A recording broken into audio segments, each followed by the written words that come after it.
Good morning, नमस्कार। आप सभी का ग्रेविटी पॉइंट ऑफिशियल चैनल में स्वागत है। मैं सुरेशधर दुबे आज आप लोगों के साथ पर्यावरण के टॉपिक को लेकर के उपस्थित हूं और कल के टॉपिक को कंटिन्यू आज हम करेंगे। कल हम लोग प्रारंभिक अर्थात सैद्धांतिक पक्ष की शुरुआत किए थे, जिसमें हमने सबसे पहले निश्चयवाद की संकल्पना को समझने का प्रयास किया था।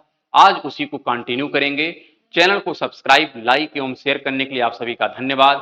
यदि आपने अभी तक चैनल को सब्सक्राइब नहीं किया तो चैनल को सब्सक्राइब करें, लाइक करें एवं प्रमोट करें, जिससे प्रत्येक वीडियो का नोटिफिकेशन आप लोगों तक समय समय पर पहुंचता रहे। प्रत्येक वीडियो का पीडीएफ मटेरियल भी टेलीग्राम चैनल पर उपलब्ध है, आप उसे वहां से डाउनलोड करें, जिसका लिंक नीचे कमेंट बॉक्स में दिया गया है। हम आशा करते हैं आप लोग स्वस्थ होंगे, मस्त होंगे और अपनी पढ़ाई में संलग्न होंगे। इस प्लेटफॉर्म के माध्यम से आप लोगों को प्रैक्टिस सीरीज, मानचित्र द्वारा विश्व के भूगोल की सीरीज, समसामयिकी की घटनाएं, साथ में हम कॉन्सेप्ट थ्रू ज्योग्राफी जो सीरीज है उसको भी चला रहे हैं और इन्वायरमेंट इकोलॉजी का भी सेक्शन चला रहे हैं। तो आप इन सभी सीरीज का भरपूर लाभ उठाएं और अपने एग्जाम को बेहतर करने का पूरा प्रयास करें। आइए प्रारंभ करते हैं निश्चयवाद के संकल्पना को, कि किस प्रकार से जो निश्चयवाद की संकल्पना है यह आगे विकसित होती है। अगर हम बात करें निश्चयवाद की तो हमने बेसिक संकल्पना कल समझा था कि जो निश्चयवाद होता है, इसी निश्चयवाद को हम कहते हैं प्रकृतिवाद। क्या कहते हैं? निश्चयवाद को ही हम कहते हैं प्रकृतिवाद।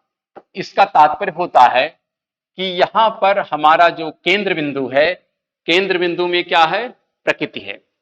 इसका तात्पर्य है कि जब मनुष्य की सभी गतिविधियां प्रकृति के द्वारा सुनिश्चित या निर्धारित की जाती हैं तो उसको कहते हैं निश्चयवाद।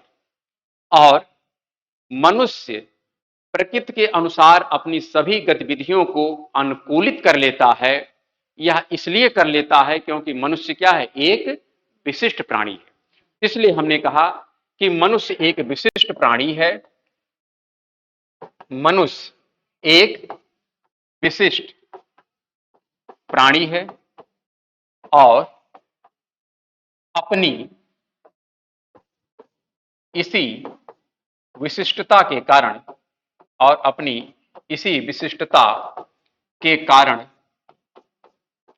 प्रकृति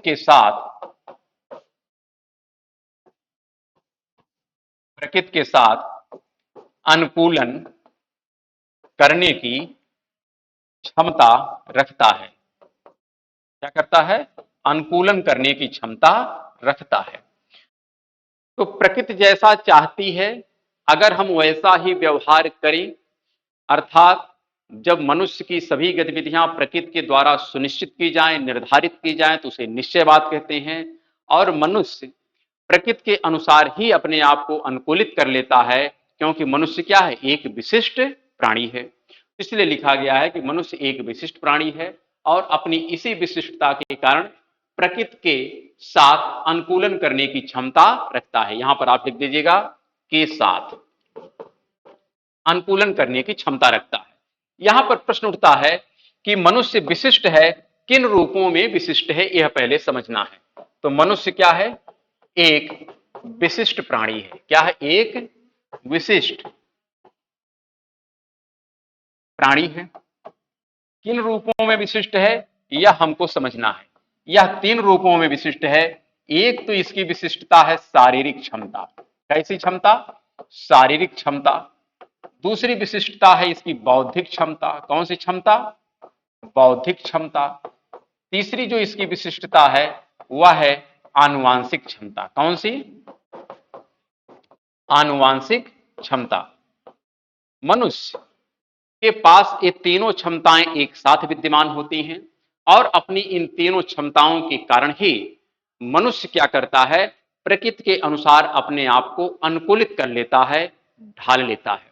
और यही तीनों क्षमताएं ही मनुष्य को अन्य प्राणियों से भिन्न बनाता है, अलग करता है, अर्थात विशिष्ट बनाता है। तो ये बातें आपको स्पष्ट हो गई होंगी। और इसी विशिष्टता के कारण मनुष्य क्या करता है? प्रकृति के साथ, किसके साथ? प्रकृति के साथ अनुकूलन करता है। क्या करता है? अनुकूलन करने की क्षमता रखता है। अनुकूलन करने की क्षमता रखता है।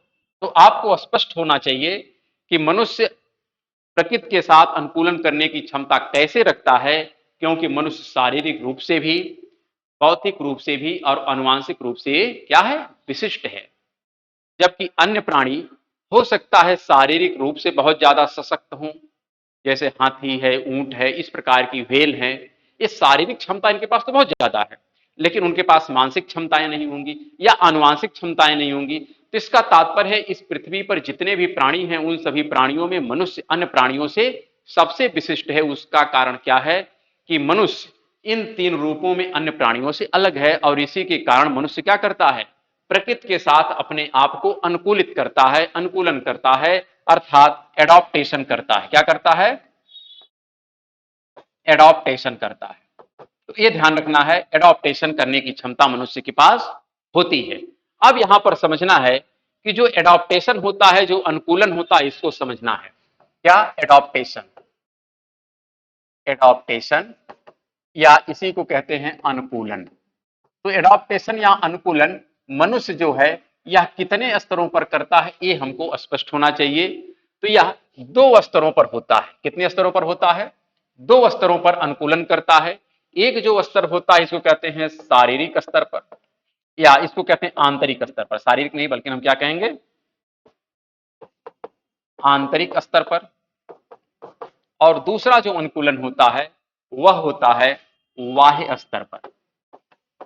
तो मनुष्य दो स्तरों पर अनुकूलन करता है प्रकृति के साथ, एक तो आंतरिक स्तर पर और एक बाह्य स्तर पर। अगर हम आंतरिक स्तर पर बात करें तो यहां पर भी दो टाइप के अनुकूलन हैं।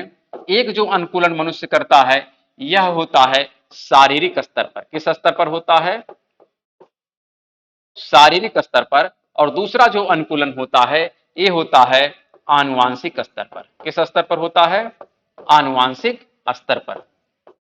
इसी प्रकार जो बाह्य स्तर पर समायोजन होता है इसमें मनुष्य क्या करता है, इसके तहत मनुष्य का भोजन, क्या, भोजन, पोशाक, रहन सहन, रहन सहन, व्यवसाय, साथ में मनोरंजन, ये सभी गतिविधियां बाह्य पक्ष की हैं। तो जो गतिविधियां बाह्य पक्ष की हैं इस पर भी प्रकृति का पूरा प्रभाव पड़ता है, और जो गतिविधियां शारीरिक स्तर पर है या आंतरिक स्तर पर है इस पर भी प्रकृति का पूरा प्रभाव हमको देखने को मिलता है। और मनुष्य इस स्तर पर अपने आप को अनुकूलित भी कर लेता है। कैसे कर लेता है, क्योंकि मनुष्य क्या है, एक विशिष्ट प्राणी है।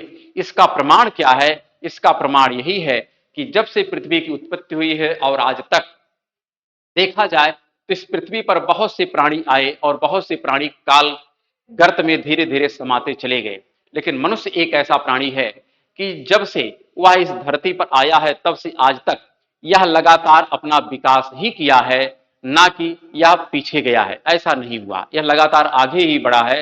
और इसका पूरा श्रेय जाता है कि मनुष्य की विशिष्टता के कारण मनुष्य क्या है, एक विशिष्ट प्राणी है। किस स्तर पर, शारीरिक स्तर पर, आनुवांशिक स्तर पर और मानसिक स्तर पर।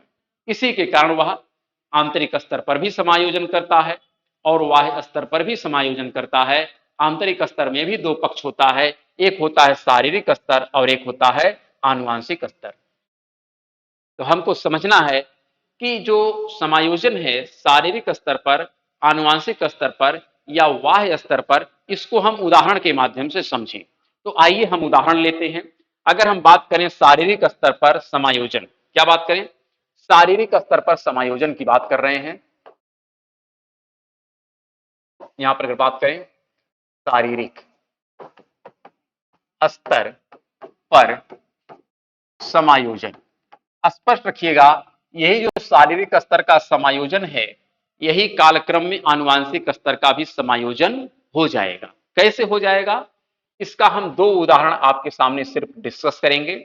उदाहरण तो अनगिनत हैं, हम कितने उदाहरणों की चर्चा करेंगे, यहां पर सिर्फ दो उदाहरण से हम कॉन्सेप्ट समझने का प्रयास करेंगे कि किस प्रकार से मनुष्य अपने आप को अनुकूलित करता है। एक तो होता है जो है त्वचा का रंग, क्या है, त्वचा का रंग एक उदाहरण है। दूसरा उदाहरण है हीमोग्लोबिन, क्या है, हीमोग्लोबिन। तो दो स्तरों पर हम बात करेंगे। एक तो हीमोग्लोबिन का स्तर है, हीमोग्लोबिन का स्तर, और दूसरा जो है यह है त्वचा का रंग। इन दोनों उदाहरणों के माध्यम से हम समझेंगे कि मनुष्य किस प्रकार से प्रकृति के अनुसार अपने आप को ढालता है या अनुकूलित करता है। प्रश्न दोनों तथ्यों से पूछे जाते हैं, इसलिए हमको बहुत ध्यान से समझना है। इसमें किसी प्रकार का कोई किंतु परंतु ना लगाइएगा। यह हो सकता है प्रारंभ के जो 3-4 क्लास आपको मिलेंगे, आपको थोड़ा बोरियत लग सकता है, लेकिन यकीन करिएगा यदि आपको पर्यावरण पर कॉन्सेप्ट क्लियर करना है और पूरी स्पष्टता आपको हासिल करनी है तो इसको समझना ही पड़ेगा। बगैर इसको समझे आप पर्यावरण के प्रश्नों को ना तो बेहतर ढंग से बना सकते हैं और ना तो आप इंटरव्यू में अच्छा प्रदर्शन कर सकते हैं। और यदि निबंधात्मक कोई अगर आपसे प्रश्न आ गया तो आप उन प्रश्नों का भी जवाब नहीं दे पाएंगे यदि आपको यह सैद्धांतिक पक्ष नहीं पता है तो। इसलिए यह काफी महत्वपूर्ण होता है, इसलिए इस पे आप टाइम अवश्य दें। यहां पर अगर हम बात करें, सबसे पहला उदाहरण लेते हैं हीमोग्लोबिन, अरे त्वचा का रंग क्या है। हमारा पहला उदाहरण है क्या, त्वचा का रंग। ये जो त्वचा का रंग होता है यह किसके द्वारा सुनिश्चित होता है, यह हमको समझना है। क्या त्वचा का रंग किस स्तर पर होता है यह हमको समझना है। चलिए तो यहां पर हम देखते हैं सबसे पहला त्वचा के रंग में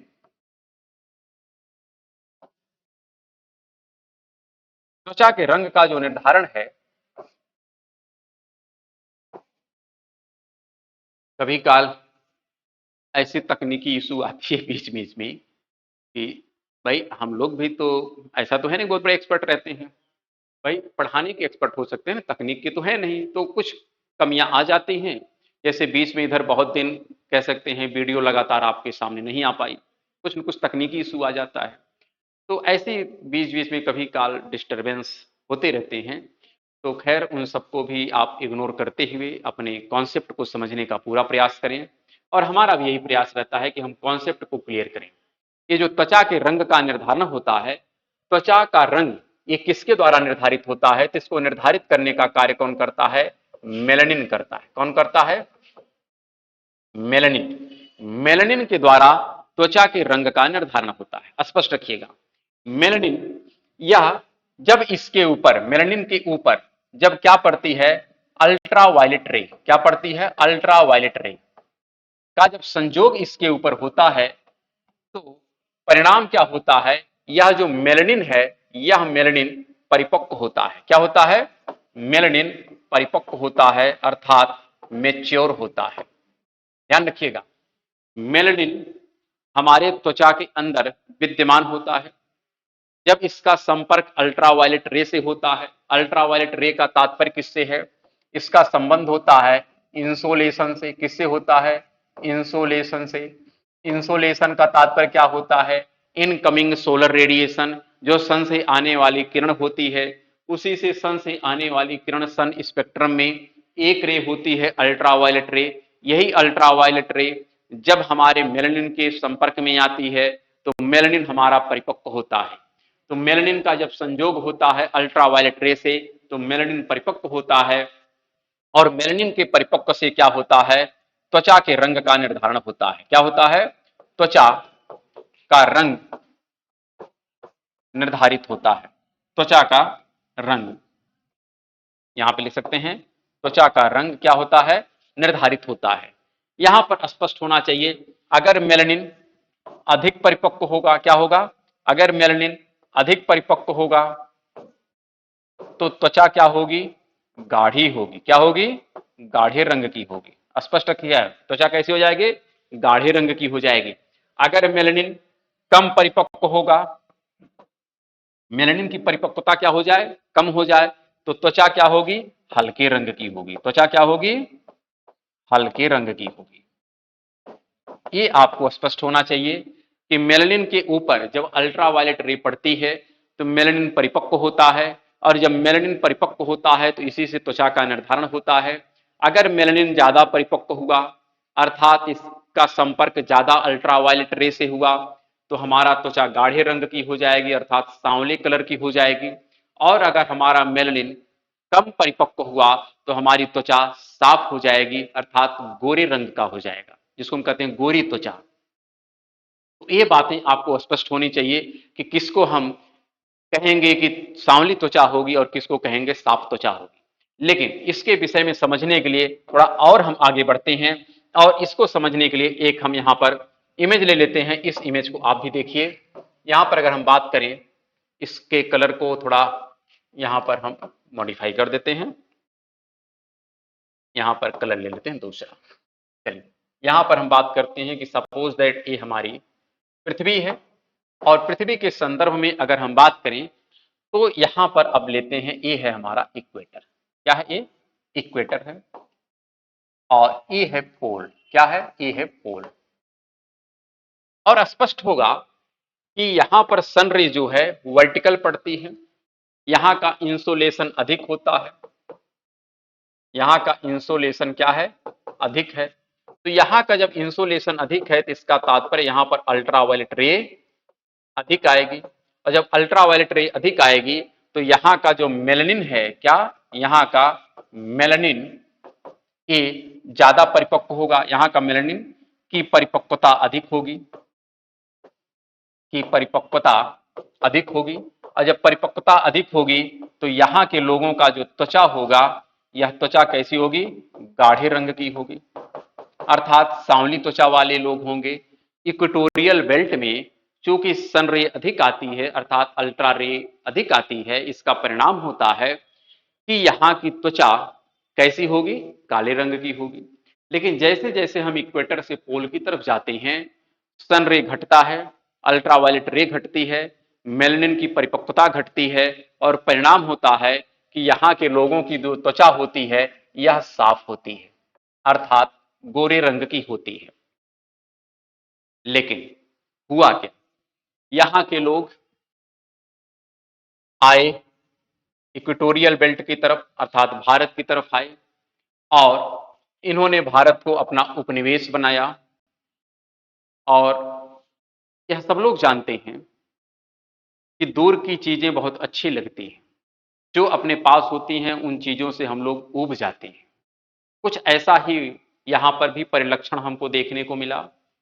हम लोग अपनी त्वचा से प्रसन्न नहीं हैं, क्योंकि हम लोग सांवले कलर के हैं।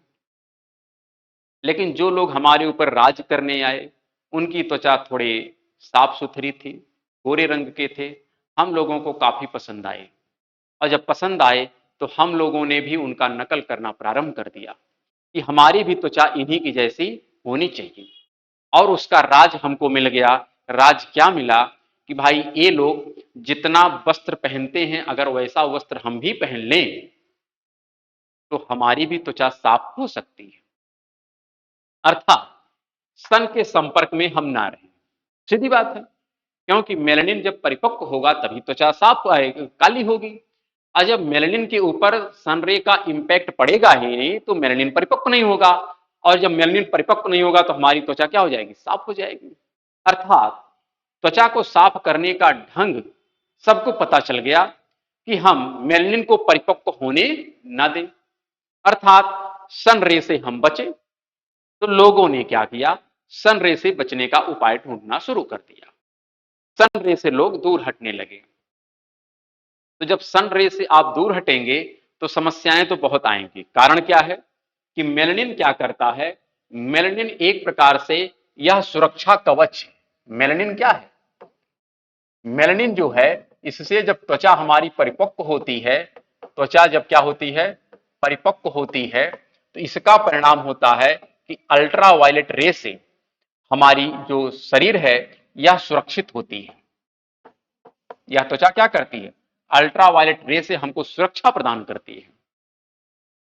तो जब हमारी त्वचा परिपक्व होगी नहीं, और यदि इसके ऊपर सन रे पड़ेगा, अल्ट्रावायलेट रे पड़ेगी, तो इसका परिणाम क्या होगा? इसका परिणाम होगा कि हमको त्वचा कैंसर हो जाएगा, हमको स्किन डिसीज हो जाएगा, और तरह तरह की समस्याएं हमको देखने को मिलेंगी, अर्थात त्वचा रोग की समस्या होगी। क्या होगी?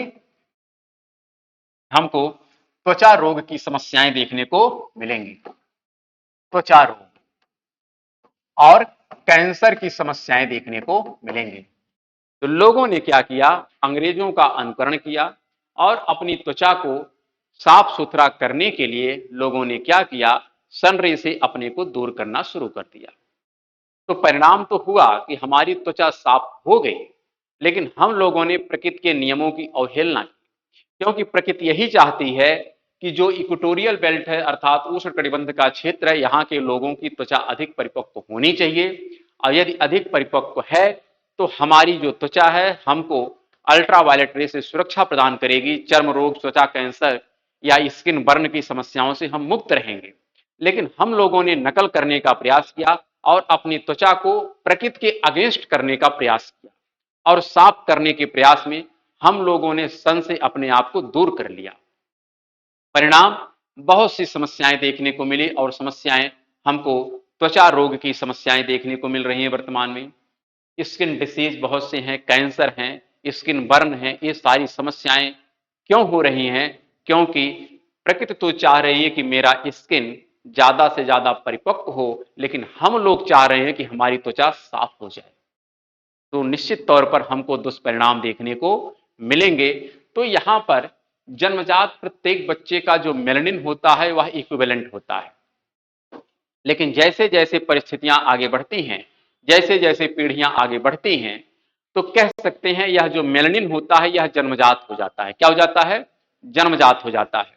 अब मान लेते हैं यहां का कोई व्यक्ति पलायन करके, जैसे यहां का व्यक्ति इधर आया पोल का इक्वेटर की तरफ, तो जो पोल का व्यक्ति है इसमें जन्मजात मेलानिन कम है, लेकिन जब यह इक्वेटर की तरफ आएगा और इसके ऊपर सनरे पड़ना शुरू करेगी तो धीरे धीरे मेलानिन का परसेंटेज बढ़ने लगेगा, क्योंकि मेलानिन परिपक्व हो रहा है। तो जिसका यूटिलाइजेशन होता है वह चीजें बढ़ती हैं, जिसका यूटिलाइजेशन घटता है वह चीजें अवशेषी होती चली जाती हैं। हमारे शरीर के बहुत से अंग धीरे धीरे अवशेषी हो गए हैं। क्यों? क्योंकि उनका इस्तेमाल हम लोग धीरे धीरे करना बंद कर दिए हैं। इसी प्रकार मेलानिन भी होता है। मेलानिन का जब हम इस्तेमाल नहीं करेंगे तो मेलानिन धीरे धीरे अवशेषी के रूप में हो जाएगा, अर्थात इनकी संख्या कम हो जाएगी। तो अगर पोल से कोई व्यक्ति इक्वेटर की तरफ आता है तो 2-4 पीढ़ी बाद जन्मजात इसमें मेलानिन बढ़ जाता है, अर्थात आनुवांशिक स्तर पर भी समायोजन हो अनुकूलन हो जाता है। और इसी प्रकार जब कोई इक्वेटर का व्यक्ति पोल की तरफ जाता है तो प्रारंभ में इसके शरीर में मेलानिन तो अधिक होता है, लेकिन जब 3-4 पीढ़ियां गुजर जाती हैं तो जन्मजात उसके वंश में मेलानिन का परसेंटेज घट जाता है, क्योंकि मेलानिन का प्रयोग हम कम करते हैं। तो इस प्रकार से हम इस उदाहरण से समझ सकते हैं कि प्रकृति जैसा चाहती है उसी के अनुसार हमारी शरीर अपने आप को अनुकूलित करती है। लेकिन यदि हम लोग कृत्रिम तरीके से इस प्रकृति के द्वारा बताए गए नियमों की अवहेलना करते हैं तो उसका दुष्परिणाम हमको ही भुगतना पड़ेगा, और तरह तरह की हमको समस्याएं देखने को मिलेंगी। आज जो हमारी शरीर की प्रतिरोधक क्षमता है या अन्य जो बीमारियां हैं उसका कारण यही है कि हम लोग प्रकृति से अपने आप को दूर कर रहे हैं। तो जब हम प्रकृति के साथ रहेंगे तो समस्याएं कम होंगी, और जब प्रकृति से दूर होंगे तो समस्याएं बढ़ेंगी। उसका एक जीता जागता उदाहरण हमारे समक्ष है। मेलानिन को हम लोग कम परिपक्व कर रहे हैं, और उसका परिणाम आज हमारे समाज में स्किन डिसीज की समस्याएं लगातार दिन प्रतिदिन बढ़ती जा रही हैं। और यदि इसको खत्म करना है तो इसका एकमात्र विकल्प है कि हमको सन रे के कांटेक्ट में आना होगा। त्वचा सांवली होगी, लेकिन यह स्पष्ट रखिएगा कि हमारे शरीर की जो प्रतिरोधक क्षमता है यह बढ़ जाएगी और हम तरह तरह की बीमारियों से मुक्त हो जाएंगे। इसी को हम कहते हैं प्रकृति के द्वारा हमारी गतिविधियों को निर्धारित किया जाता है, सुनिश्चित किया जाता है, और हम भी प्रकृति के द्वारा बताए गए नियमों के अनुसार अपने आप को अनुकूलित कर लेते हैं, क्योंकि हम एक विशिष्ट प्राणी हैं। इसी प्रकार का एक दूसरा उदाहरण है हीमोग्लोबिन का स्तर, और उसको समझेंगे हम लोग कल की क्लास में। तो फिर मिलेंगे अब हम लोग कल की क्लास में। तब तक के लिए नमस्कार, धन्यवाद।